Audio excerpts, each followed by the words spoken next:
How much paint do you need to get started in acrylic painting? Not this. This is all you need. Hi everybody, Tisa Blackburn here. I'm your acrylic diva. I've been a professional painter for 3 or 4 decades, and I'm here to tell you that you don't need as much paint as you think you do when you're starting out in acrylic painting. I'm going to take these 3 primary colors and show you how to create everything you need from just these 3 primary colors. So I have my 3 primaries here: phthalo blue, green shade, quinacridone magenta, and benzimidazoline yellow medium. You'll need some titanium white. But the reason we're using these 3 colors as our primaries is because you can get a very wide range of colors from just these 3. These may look like something you get for your color printer. Your little color printer probably uses these same colors: cyan, magenta, and yellow. And your color printer can make a million different shades of color. So guess what? You can too. Let's start with the 3 primaries: phthalo blue, quinacridone magenta, and benzimidazoline yellow. You could also use Hansa yellow. I'm going to put a little of the golden glazing liquid into each of my fluids here. That will keep them workable for a while, so I don't have to worry about them drying out. A couple drops there in each one. All right, just mix that up with my palette knife.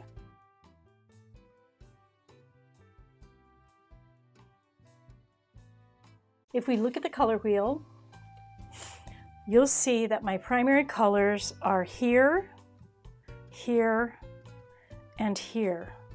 Sort of make a triangle right there. I don't have what you would call a primary red. We're going to make primary red. But here's the deal. If we have these 3 right here, these 3 colors right here, that is going to give us a very wide range of mixing. So let's start with making the secondary colors. These are our primary colors. Let's make the secondary colors. We're going to make a red, reddish orange, a green, and a purple. First things first, let's make our purple. I'm going to take a little bit of phthalo blue and a little bit of quin magenta. I'm going to put them together. Now these 2 pigments are very, very strong, so you don't need much of these. Now on your screen, this probably looks almost black, but what I'm going to do is I'm going to put it out over here on white paper, and you can see I've made a really nice, vibrant purple. In a minute, we're going to talk about what happens when you start using primary red to try to make purple. So let's do that actually. Here's what we would call a primary red. This is Naphtha Red Light. It's actually in the color mixing set that you can get from Golden. That's in your description. But I'm going to put this red out over here. And I'm going to take a little phthalo blue, just like I did before. I'm going to grab a little bit of that primary red. And you're going to see right away that I have not made purple. Let's put a little more red. Maybe we need more red. Look at that. It makes brown, okay? That's because this red is very close to yellow on your color wheel. It's on this side of the color wheel. Now, we want a purple. So if we've got something that's already got some yellow in it, it's going to make that purple very muddy, okay? So you want your red to have a little red violet in it, which is where that quin magenta kind of lives, okay? All right, now let's go back to our phthalo blue. Wash my brush, get it nice and clean. We're going to make our other secondary pigment, which is green. You'll see that we've got green here on our color wheel. We're going to take Hansa yellow or benzimidazoline yellow and a tiny, tiny bit of the phthalo blue because it's very, very strong. And boom, we have green. Now we could leave it there, Or we can go back to our phthalo blue and make it a little bit darker green. Okay, we're doing good so far. Let's make a primary red. Something really close to that naphthol red that we just have here. So we are going to take Quin Magenta and benzimidazoline yellow. We're going to start with our yellow. And we are going to grab a little Quin Magenta. We're going to start there. That gets us kind of an orange. Let's add a little more Quin Magenta. And we're getting over into that primary red range. Pretty close. Let's see how close. That's pretty close. So by doing that, we can go just a little bit more Quin Magenta on that. It's just still just a tiny bit orange. Let's go just a tiny bit more Quin Magenta. That gets us pretty close to a primary red.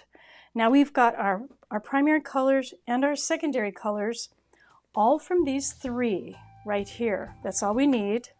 Now let's talk about tertiary colors, or the third row of colors, and some muted colors. Colors that you wouldn't think you could get from these three, but you surely can. Super simple.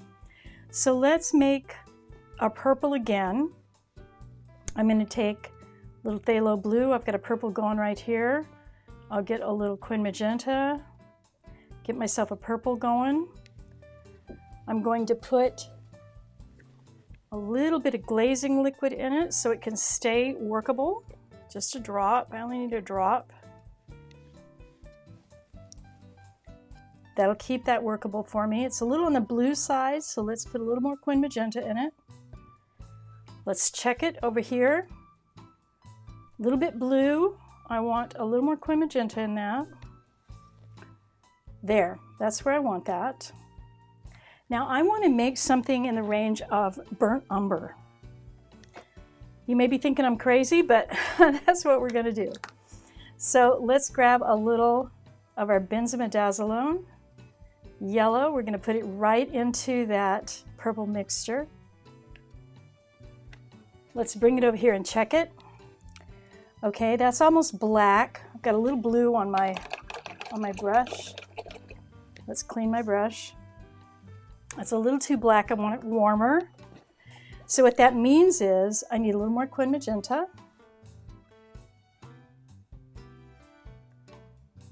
Let's see where we are with that. A little too red.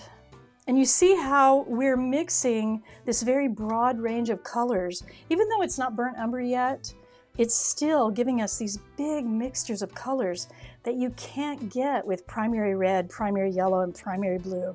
You really need cyan, magenta, and yellow. Cyan, magenta, and yellow to do this kind of mixing, because these three primaries give you this huge range. So we're going to go, let's get this over to burnt umber, which means it needs a little more yellow. There we go. That's pretty close. Let's see how close we are. Pretty close, pretty close. But you see that beautiful brown that we got there? That's still just our three primary colors. Now, let's do something a little more complicated. Let's mix a teal, one of the really popular colors. Can you get it from just these three primaries? Well, of course you can. So let's start out with our phthalo blue. Going to get our phthalo blue. I'm going to pull out my titanium white because teal is a tint of blue. I'm going to put some titanium white into that phthalo. That's going to make it like sky blue. Teal has a tiny bit of green in it. So I'm going to grab a tiny bit of my benzimidazoline yellow, and let's see where we go. We're getting there, very close to our teal right there. Let's check it. It's not quite green enough. Let's get a little bit more of that benzimidazoline, and you want to just make these mixtures in really small increments. Let's check it. Not quite there yet. One tiny bit more. The benzimidazoline yellow is a pretty weak pigment when it comes to these three. So you're always going to end up using more of that yellow than you will anything else. That's pretty close. Let's put a little white into that and see if we got pretty close to teal. That looks pretty good to me. That's a good color right there. So this is just a little overview of the amazing range of colors that you can mix with just these three primaries. That's really all you need. Quinacridone magenta, phthalo blue, and benzimidazoline yellow or Hansa yellow, and then of course titanium white. Now I bet you're going to ask me about black. You saw I made a black up here, but let's make a black just so you can see how powerful these colors really are. So the way I like to make black is I like to start with quinacridone magenta and a green. So let me make a dark green. I'm going to first do that with my phthalo and my benzimidazoline. I'm going to make a dark green.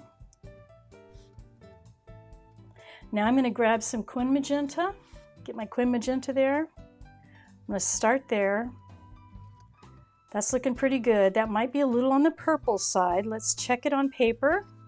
Check it on the white paper. That has got a little bit of a green undertone to it. You might not be able to see it on the computer, but I'm going to put some water in. See that? We've still got some teal. I must have a little teal on my brush. So let's mute that down. That's too green. So what that means is I'm going to need to put a little red in it. And that red, of course, is going to be my quin magenta. So let's grab that quin magenta. And when you're making a chromatic black, which is what I'm doing, I'm making a chromatic black, and that's a black that shifts to one side or the other. It can shift blue, it can shift red, it can shift green. And it's a really powerful tool to have in your paint box to be able to mix any color black you want.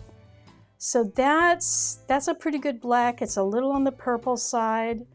Let's mute it down with just a tiny bit of benzimidazoline. I think we got it right there. That looks pretty good. That's pretty good. Let me put a little water in that so you can see it. And see, that's a pretty good neutral black. We'll put a little white into it so you can see that's pretty neutral. That's a pretty good black right there. See that neutral gray that I got? So that is just a little taste of what you can do with just these three primaries. Look at all the colors we made here. And we could make a lot more with these three primaries. You don't need a ton of colors when you're starting out. Keep it simple. So that is just the tip of the iceberg when it comes to mixing with these three colors. And if you start there and learn to mix your colors, you're going to be astonished at what you can accomplish. All right, I hope you enjoyed that. Be sure to hit that subscribe button. Hit that notification bell so you'll know when I'm going live next time, and I'll see you in the next video.